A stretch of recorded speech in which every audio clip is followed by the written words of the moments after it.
अहमदाबाद में air India के plane हादसे के बाद यात्रियों को हवा में डर लगने लगा है। इस बीच डीजीसीए ने बड़ा फैसला लेते हुए एयर इंडिया के 3 अधिकारियों पर कार्रवाई की है। इन अधिकारियों में एक डिविजनल उपाध्यक्ष भी शामिल है।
हादसे के बाद हवाई सफर करने वालों में डर का माहौल है। विमान हादसे के बाद भी कई उड़ानों को किसी न किसी वजह से रद्द किया गया है। इस सब का हवाई यात्रा के कारोबार पर भी असर पड़ा है।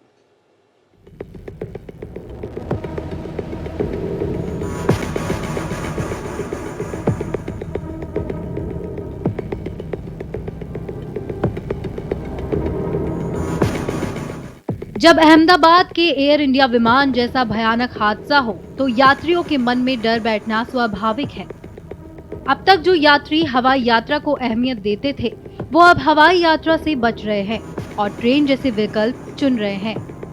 इस सब का असर टूर एंड ट्रेवल्स के कारोबार पर भी पड़ा है। टूर एंड ट्रेवल्स कंपनियों के कारोबार में भारी कमी आई है और लगता नहीं कि ये हालत जल्द बदलने वाले हैं। और जो एयर इंडिया का इंसिडेंट हुआ ना, तो उसके बाद ऐसा है कि कहीं पे भी कोई भी कस्टमर ट्रैवल करने को रेडी ही नहीं है। अगर हम बात करें तो ट्रैवलिंग पर्पस ऐसा है कि कोई बिजनेस ट्रिप के लिए जाता है, कोई फैमिली को लेके जाता है। पर अभी जो सिचुएशन एयर इंडिया की हुई है ना, उसके बाद एयर इंडिया नहीं, हर एक फ्लाइट के लिए वो लोग डिनाई कर रहे हैं। बिजनेस ट्रिप के लिए भी हम बोले तो वो लोग डिनाई कर रहे हैं। वो लोग ट्रेन से जा रहे, बस से जा रहे, या तो बिजनेस ट्रिप कैंसिल कर रहे हैं। ऐसा सिचुएशन है अभी तो। वैसे तो हादसा एयर इंडिया के विमान में हुआ था, लेकिन इसका असर बाकी एयरलाइंस के कारोबार पर भी दिख रहा है। हालात ये है कि यात्री किसी भी एयरलाइंस के विमान में बैठने से डर रहे हैं। हाँ, एयर इंडिया के इंसिडेंट की वजह से ऐसा है कि बिजनेस बहुत हमारा इफेक्ट हो रहा है। और अब कैसा होता है कि दिवाली की इंक्वायरीज है ना, बहुत टाइम पहले से स्टार्ट हो जाती है। बस इस बार हमको कुछ भी ऐसा दिख नहीं रहा है, कोई फ्लो नहीं है, ऑफिस में कस्टमर्स आ नहीं रहे हैं, इवन दो कॉल्स पे भी इंक्वायरी नहीं आ रही है। तो ये बहुत इफेक्ट हुआ है और मुझे जहाँ तक लग रहा है ये आगे भी बहुत इफेक्टेड ही रहेगा, क्योंकि क्लाइंट बहुत डर चुके हैं। तो वो क्लाइंट जो ट्रिप के लिए है ना, वो डिनाई ही कर रहे हैं कि नहीं, हमें शॉर्ट टाइम के लिए भी नहीं जाना है, कहीं पे भी वो लोग जाने को रेडी नहीं है। हाँ, इतना तो साफ है कि अहमदाबाद विमान हादसे के बाद कारोबार पर भारी असर पड़ रहा है और ये केवल विमान कंपनियों तक सीमित नहीं, कई कंपनियों के शेयर पर भी इसका असर देखने को मिल रहा है। इस हादसे के बाद एविएशन स्टॉक में तेजी से गिरावट देखी गई है। इस हादसे ने निवेशकों के विश्वास को हिला दिया है और कारोबार में संबंधित शेयरों पर बिकवाली का दबाव बढ़ गया है। एयर इंडिया में 25% हिस्सेदारी रखने वाले शेयरों में सिंगापुर एक्सचेंज पर गिरावट दर्ज की गई है। वहीं अन्य विमान कंपनियों के शेयरों पर भी इस हादसे का असर पड़ रहा है। Bureau report, Bharat express.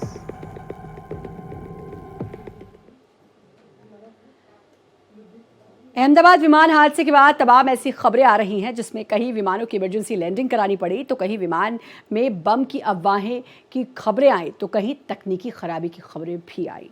इस रिपोर्ट को देखिए।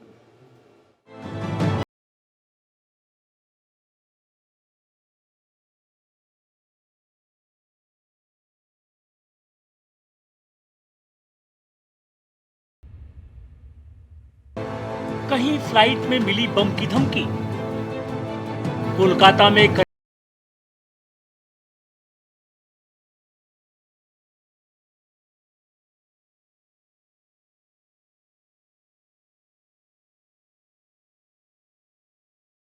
है या फिर उनकी इमरजेंसी लैंडिंग करानी पड़ी है। एयर इंडिया का कहना है कि अहमदाबाद हादसे के बाद उनके कई ड्रीमलाइनर 787 की जांच की जा रही है, जिसकी वजह से कई ड्रीमलाइनर इंटरनेशनल रूट के लिए समय पर नहीं आ पा रहे हैं। एयर इंडिया के अनुसार जांच में लंबा समय लग रहा है, इसलिए कुछ इंटरनेशनल फ्लाइट्स कैंसिल हुए हैं। ऐसे में सवाल उठता है, क्या इससे पहले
आ गया है?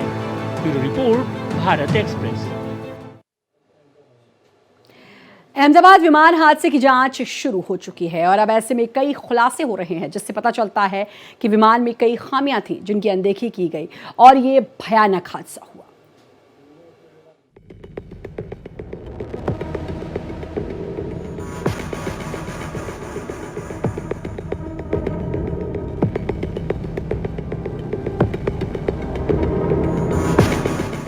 अहमदाबाद के एयर इंडिया के विमान हादसे ने हवाई यात्रियों को डरा दिया है।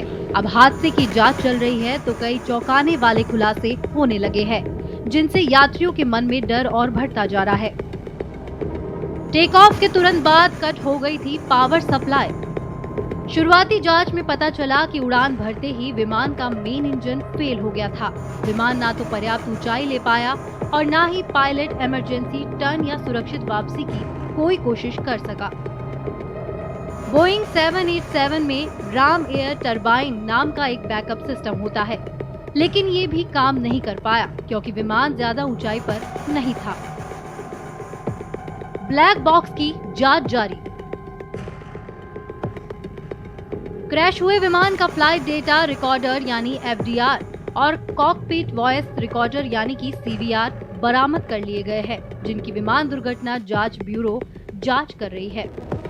जांच एजेंसी ने घटनास्थल से सबूत जुटा लिए हैं और अब डेटा के विश्लेषण की प्रक्रिया चल रही है। पायलट की कोई गलती नहीं। शुरुआती जांच में ये बात सामने आई कि पायलट ने स्थिति संभालने की पूरी कोशिश की थी, लेकिन बहुत कम ऊंचाई के कारण उसके पास समय और जगह दोनों नहीं थे। अगर विमान कम से कम 3600 फीट की ऊंचाई तक पहुंच गया होता तो RAT सिस्टम सक्रिय हो सकता था। ईंधन में पानी। जांच इस बात की भी हो रही है कि कहीं ईंधन में पानी तो नहीं था। ईंधन में पानी रह जाना एक जानी पहचानी समस्या है जो उड़ान के दौरान बिजली प्रणाली में फेल या इंजन बंद होने जैसी घटनाओं को जन्म दे सकती है। हादसे से पहले 24 से 48 घंटे की उड़ानों की तकनीकी जानकारी, लॉग बुक और ग्राउंड स्टाफ की रिपोर्ट को खंगाला जा रहा है। Bureau report, Bharat express. Tata group स्वामित्व वाली एयर इंडिया की मुश्किलें कम नहीं हो रही हैं और सुरक्षा और जांच एजेंसी के लिए एयर इंडिया की कई उड़ानें रद्द की जा रही हैं। ग्राफिक्स के जरिए भी आपको समझाते हैं। एयर इंडिया ने एक साथ 8 इंटरनेशनल और डोमेस्टिक फ्लाइट्स को कैंसिल किया है, जिसमें चेन्नई से दुबई, दुबई से मेलबर्न, हैदराबाद से मुंबई, अहमदाबाद से दिल्ली की उड़ानें शामिल हैं। एयर इंडिया ने जानकारी देते हुए कहा कि ये फ्लाइट्स रखरखाव और परिचालन कारणों से रद्द की गई हैं और 3 विदेशी मार्गों पर सर्विलांस निलंबित करेगी। इंटरनेशनल फ्लाइट में वाइड बॉडी उड़ानों में 15% की कटौती की गई है। साथ ही एक साथ 8 इंटरनेशनल और डोमेस्टिक फ्लाइट्स को एयर इंडिया ने कैंसिल किया है। रखरखाव और परिचालन कारणों से इन उड़ानों को कैंसिल किया गया है, यह हवाला दिया गया है। हर सप्ताह 38 इंटरनेशनल फ्लाइट्स में अब एयर इंडिया कटौती करेगी। तो बड़ा फेरबदल हुआ है। 12 जून को जो बड़ा हादसा हुआ है अहमदाबाद में, उसके बाद एयर इंडिया ने 20 जून से शुरू होकर कम से कम 1 जुलाई के मध्य तक अपनी इंटरनेशनल वाइड बॉडी उड़ानों में लगभग 15% की कटौती करने का फैसला किया है।